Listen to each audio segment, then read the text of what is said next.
Namaste, Namaskar.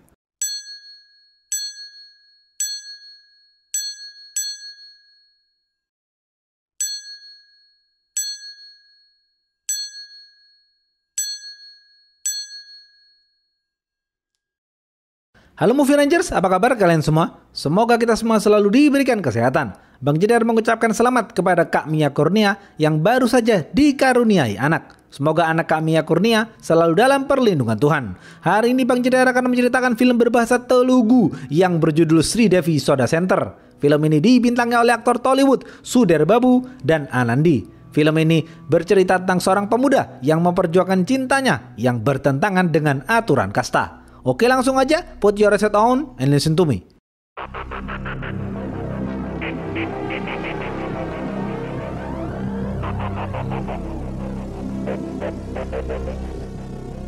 Pemeran-pemeran film ini antara lain, Suri adalah pemuda sederhana, Devi adalah gadis cantik penjual soda, Ragu adalah ayah Devi, Kasih adalah pria licik. Suri adalah pemuda sederhana yang bekerja sebagai tukang dekorasi lampu. Suatu hari, Suri sedang mendekor sebuah gereja yang baru saja dibangun. Setelah selesai mendekor, pengurus gereja berterima kasih kepada Suri. Oka Hindu, oka Muslim kalisi veligiste, churchiki pandaga kala vachindi Suri. Thank you, Father. Suri adalah anak piatu yang hidup bersama ayahnya bernama Rao. Suri juga mempunyai sahabat yang selalu bersamanya kemanapun. Sahabat Suri bernama Durga dan Sahi. Mereka berempat sedang membicarakan persiapan lomba balap perahu kecil yang diadakan setiap tahun. Suri dan Durga belum pernah juara sebelumnya, namun sejak Suri tahu sedikit banyak mengenai mesin motor perahunya, Suri lebih percaya diri akan memenangkan perlombaan itu. Rao mengatakan bahwa lawan berat Suri adalah sang juara bertahan bernama Shiva. Shiva adalah juara bertahan yang juga merupakan anak buah Kasih. Kasih adalah seorang pria licik yang berlagak preman. Kasih sudah lama bercerai dari istrinya karena istri Kasih tidak tahan dengan perlakuan Kasih selama ini. Sedangkan ayah Kasih adalah pengusaha sekaligus pemimpin warga desa yang dikenal bijaksana. Keluarga Kasih sangat dihormati di desa itu. Besok pagi, perlombaan balap perahu dimulai. Peserta yang pertama berhasil menancapkan bendera di pot putih, maka dialah yang menjadi pemenang. Semua peserta bersiap-siap di posisi. Suri dan Durga memulai start dengan baik dan membuat mereka memimpin sementara. Namun saat mereka berada jauh di depan, motor perahu mereka mati. Suri langsung membetulkan motornya dan membuat perahunya jalan lagi. Mereka kemudian terus melaju dan coba menyalip. Saat mereka akan menyalip Shiva, Shiva berbuat curang dengan menabrak perahu Suri hingga membuat perahu Suri terjebak di bebatuan. Suri langsung turun dan mendorong perahunya. Suri berhasil membuat perahunya jalan lagi. Motor Suri terlihat mengeluarkan asap tanda akan terbakar. Suri yang masih tertinggal sedikit dengan Shiva tidak bisa membuat laju motor perahunya lebih kencang lagi. Akhirnya Suri berinisiatif melompat dan menancapkan bendera di pot putih dan memenangkan perlombaan.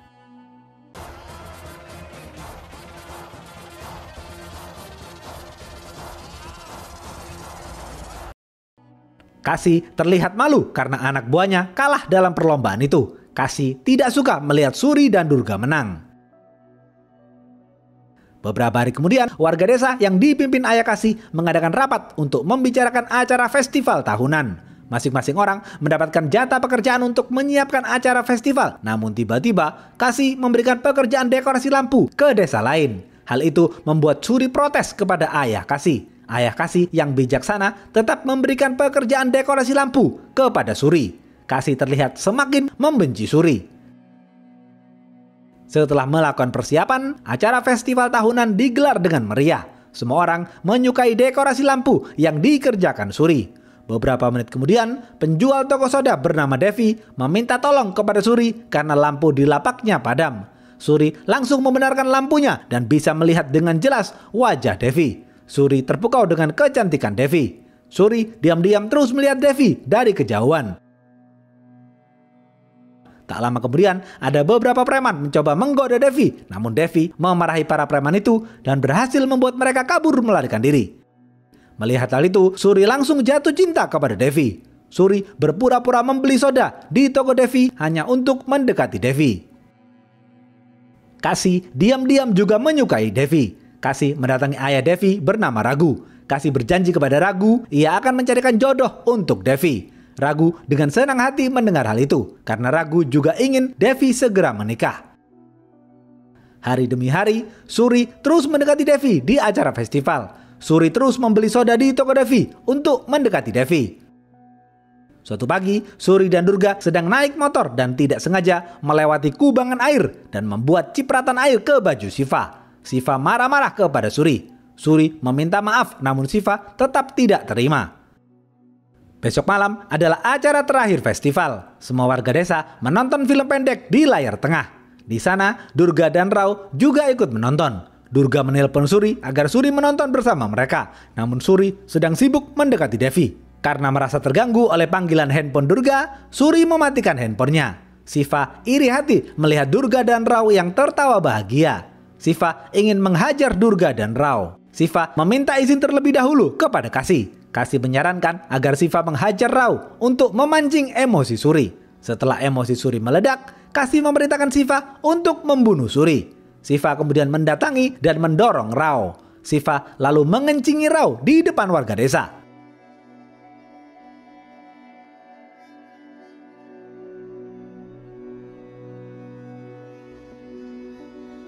Durga marah dan menelpon Suri. Namun handphone Suri sudah dimatikan. Durga kemudian mengambil mic dan berteriak memanggil Suri. Suri mendengar suara itu dan langsung mendatangi Siva. Suri marah besar melihat ayahnya dikencingi. Suri langsung menghajar Siva hingga babak belur. Siva dan anak buah Siva mencekik leher Suri hingga Suri tidak bisa berkutik. Akhirnya Suri mengeluarkan obeng dan menusukkannya ke perut Siva. Perkelahian pun berhenti.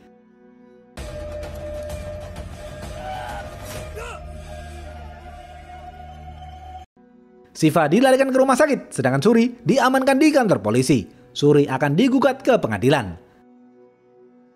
Besok pagi, pengacara Suri, Rao, Durga, dan Sahi mendatangi pengadilan. Persidangan pun digelar. Suri mengatakan dengan sejujurnya kepada hakim atas apa yang terjadi. Hakim membebaskan Suri sementara waktu dan sidang ditunda hingga 2 minggu ke depan. Pengacara Suri terus berupaya melakukan mediasi untuk mencari jalan damai. Rao mengajak Suri dan Durga mendatangi Siva dan ibu Siva di rumah sakit. Suri mengatakan kepada Siva bahwa ia bisa saja menusukkan obeng itu ke kepala Siva. Namun Suri tidak melakukan itu karena Suri tidak berniat membunuh Siva. Rao dengan bijaksana meminta maaf kepada ibu Siva dan berhasil berdamai dengan ibu Siva. Ibu Siva lalu bersedia menandatangani surat yang menyatakan akan membebaskan Suri dari gugatan. Mereka pun kembali pulang, sedangkan Siva masih harus dirawat di rumah sakit. Di tengah perjalanan, Suri melihat Devi. Suri langsung membuntuti Devi. Devi kagum dengan kegigihan Suri yang terus mendekati dirinya. Akhirnya, mereka berdua menjalin kasih.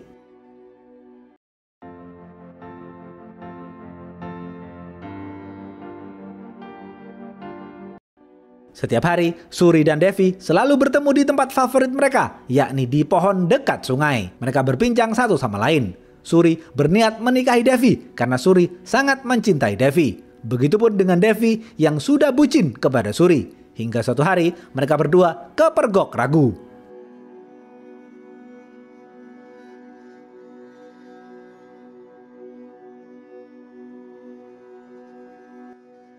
Setibanya di rumah, Ragu memarahi Devi karena berjalan dengan Suri yang berasal dari kasta rendah.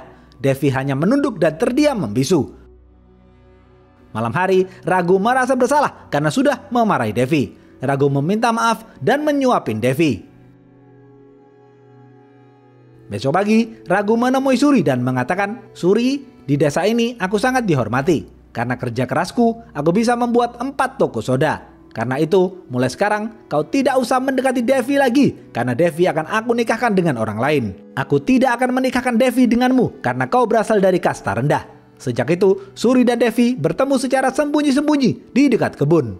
Mereka berdua mencari jalan keluar untuk menyatukan cinta mereka dalam ikatan pernikahan. Karena dalam waktu dekat, Devi akan dijodohkan dengan pria lain. Akhirnya, mereka berdua berencana kawin lari di hari Jumat sore. Karena tepat di hari Jumat nanti, sidang terakhir Suri akan digelar dan Suri akan dibebaskan dari gugatan. Besok pagi, Kasih mendatangkan seorang pria kasta tinggi dari luar kota untuk dijodohkan dengan Devi. Terlihat Ragu sangat berterima kasih dengan kebaikan Kasih.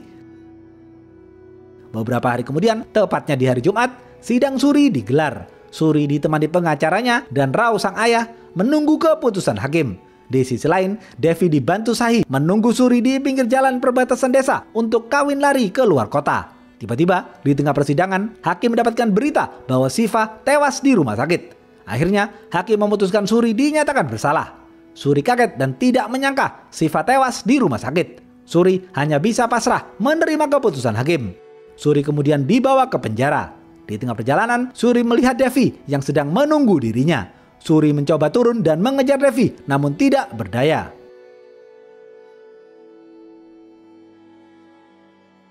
Di dalam penjara, Suri mempunyai teman sel yang baik hati bernama Suresh. Suri menceritakan semua yang terjadi kepada Suresh. Suri juga berencana akan melarikan diri dari penjara. Suresh merasa kasihan dan akan membantu Suri. Suri mulai menyusun rencana. Saat acara tahunan di penjara, beberapa narapidana ditunjuk untuk menyiapkan panggung. Suri ditugaskan untuk mendekorasi lampu yang merupakan keahliannya. Saat Suri mulai mendekor, Suri sudah menyiapkan tali untuk kabur. Suri juga sudah memutus kabel generator. Malam hari, Suri dibantu Suresh menjalankan aksinya.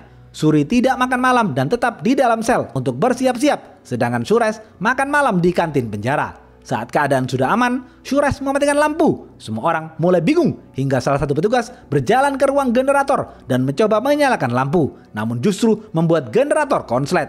Suri langsung berlari dan memanjat tembok. Akhirnya, Suri berhasil kabur dari penjara.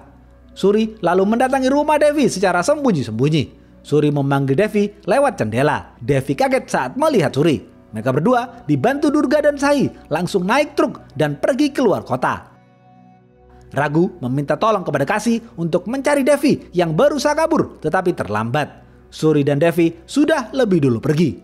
Kasih tahu mereka pasti dibantu Sahi. Kasih marah dan menampar Sahi. Di luar kota, Suri dan Devi menginap di rumah saudaranya bernama Prasad. Prasad sudah mengetahui semuanya dan mendukung Suri. Prasad berusaha mencarikan Suri pekerjaan dan segera menikahkan Suri dan Devi.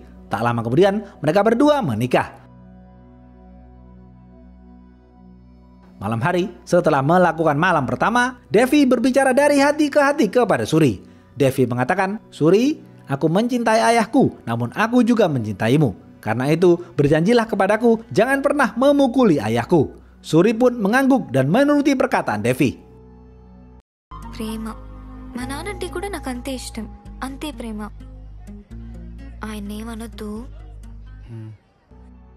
Suatu hari, Suri mengambil uang di ATM terdekat untuk diberikan kepada Prasad. Prasad marah karena Suri mengambil uang di ATM terdekat. Tindakannya itu bisa membuat keluarga Devi tahu di mana keberadaan Devi. Tak lama kemudian, Ragu dan Kasih dibantu kepolisian mendatangi rumah Prasad dan berhasil menangkap Suri. Suri langsung dijebloskan ke dalam penjara. Ragu marah-marah kepada Devi karena sudah mempermalukan kehormatan Ragu serta menghancurkan reputasi Ragu. Dengan kejadian ini, Devi akan sulit mencari jodoh. Ragu bingung akan menikahkan Devi dengan siapa lagi. Ragu kemudian curhat kepada Kasih dan meminta saran. Kasih justru menawarkan dirinya untuk menikahi Devi. Ragu dengan senang hati dan langsung setuju dengan saran Kasih. Beberapa hari kemudian, Ragu menikahkan paksa Devi dengan Kasih. Saat akan melakukan malam pertama, Devi tidak mau disentuh Kasih dan justru meludahi Kasih. Kasih lalu menampar Devi. Devi pun langsung membalas tamparan Kasih. Devi juga membenturkan botol kaca ke kepala Kasih hingga terluka. Kasih dan Devi kemudian keluar dari kamar. Devi memarahi Kasih di depan kedua orang tuanya dan pemuka agama. Devi juga mengancam Kasih jika Kasih berani menyentuhnya lagi, Devi akan menyebarkan berita bohong kepada semua orang bahwa Kasih impoten. Kasih pun takut dengan ancaman Devi. Kasih lalu keluar dari rumah Devi dan tidak pernah kembali lagi. Durga mendatangi Suri di penjara dan memberitahu bahwa Devi sudah menikah dengan Kasih. Mendengar hal itu, Suri sedih dan hatinya hancur berkeping-keping. Suri kemudian berjalan ke dalam selnya sambil menangis. Tiba-tiba, ketua preman di penjara iseng mengganggu Suri dan menghina Devi dengan sebutan cewek murahan. Suri langsung terbakar emosinya dan menghajar ketua preman itu. Suri dikeroyok anak buah ketua preman lainnya, namun Suri justru menjadi ganas dan berhasil membanting mereka semua.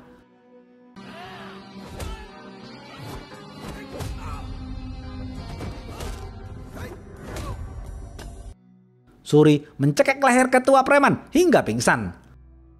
Mereka semua kabur ke dalam sel mereka masing-masing. Sedangkan Suri terus merenungi Devi sambil menangis.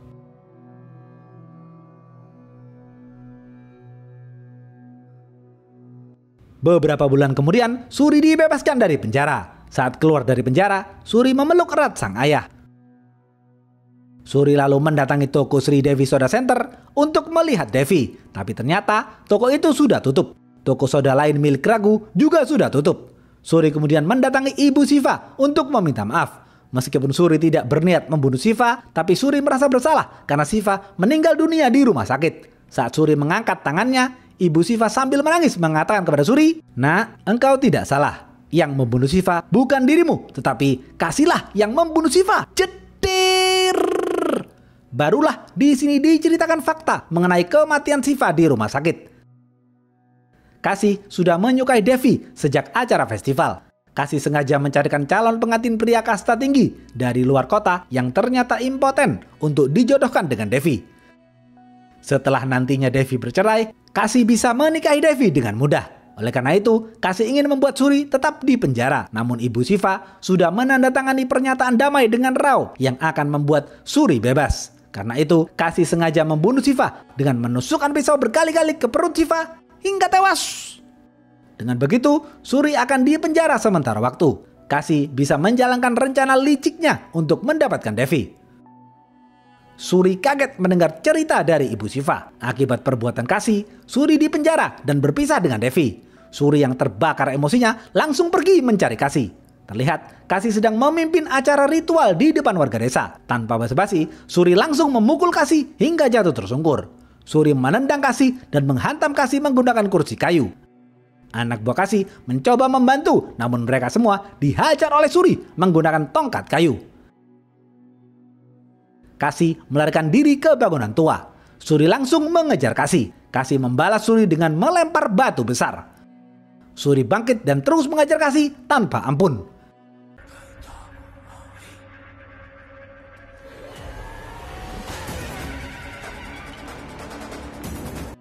Akhirnya, Kasih duduk lemas tak berdaya penuh darah. Suri bertanya dengan keras kepada Kasih, "Di mana Kobra dan Devi?" Kasih sambil tersenyum mengatakan, "Suri, semuanya sudah terlambat." Barulah di sini diceritakan fakta keberadaan Devi. Saat Kasih menikahi Devi, Devi tidak mau disentuh Kasih. Devi juga menghina Kasih dan mengancam akan menyebarkan berita bohong bahwa Kasih impoten. Akhirnya, Kasih menyerah dan meninggalkan Devi. Raghu yang merasa malu kepada Kasih memarahi Devi habis-habisan. Raghu akan berusaha menyelamatkan pernikahan Kasih dan Devi. Namun Devi tetap ngotot tidak mau kembali kepada Kasih.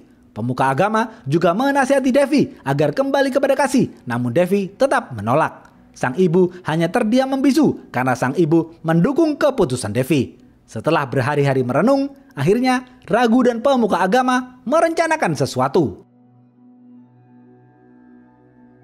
Malam hari, Raghu minum obat tidur agar bisa tidur nyenyak di kamarnya. Beberapa jam kemudian, sang ibu terbangun karena mendengar suara dari kamar Devi. Sang ibu lalu turun dari tempat tidur dan berjalan ke kamar Devi. Sontak, sang ibu kaget karena ternyata pemuka agama sedang bersiap-siap menggantung Devi. Sang ibu berteriak dan kembali ke kamarnya untuk membangunkan Raghu.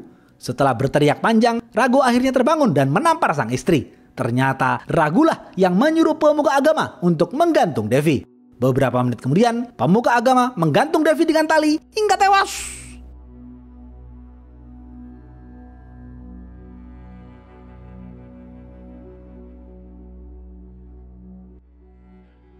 Sang ibu hanya menangis sedih melihat anaknya dibunuh. Setelah itu, Raghu dibantu pemuka agama memasukkan mayat Devi ke dalam karung dan mengubur Devi di dekat pohon pinggir sungai, tempat Devi dan Suri biasa bertemu. Suri menangis terseduh-seduh mendengar cerita Kasih. Tanpa basa-basi, Suri langsung menusukkan besi ke leher Kasih hingga tewas.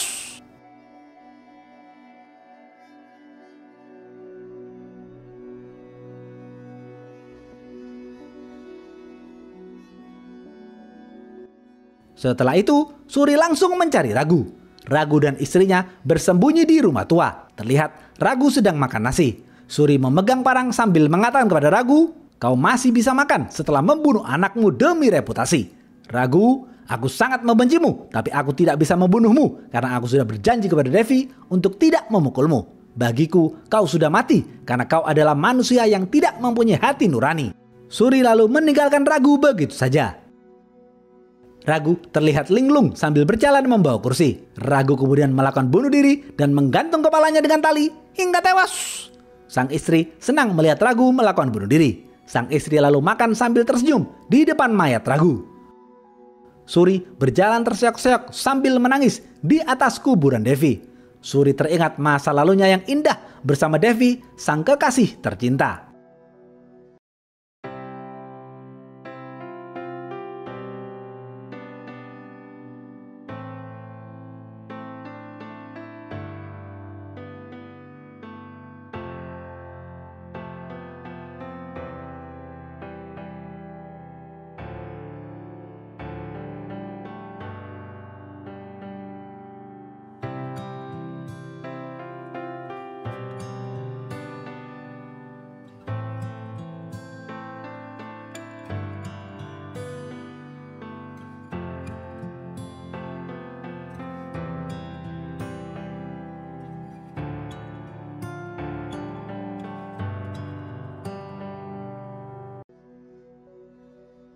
అని పాకులాడకు.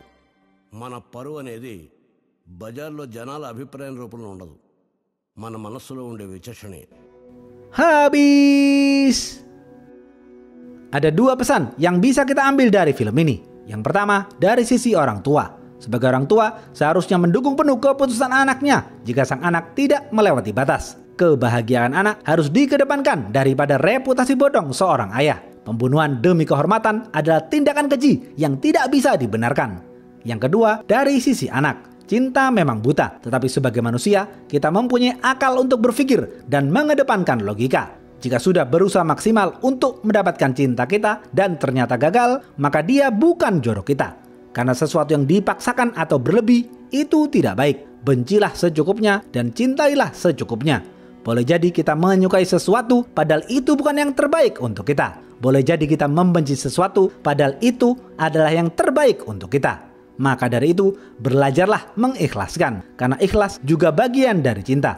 Tuhan mempunyai rencana lain untuk kita, dan yakinlah rencana Tuhan pasti yang terbaik. Oke, segitu aja video kali ini. Stay watching and see you.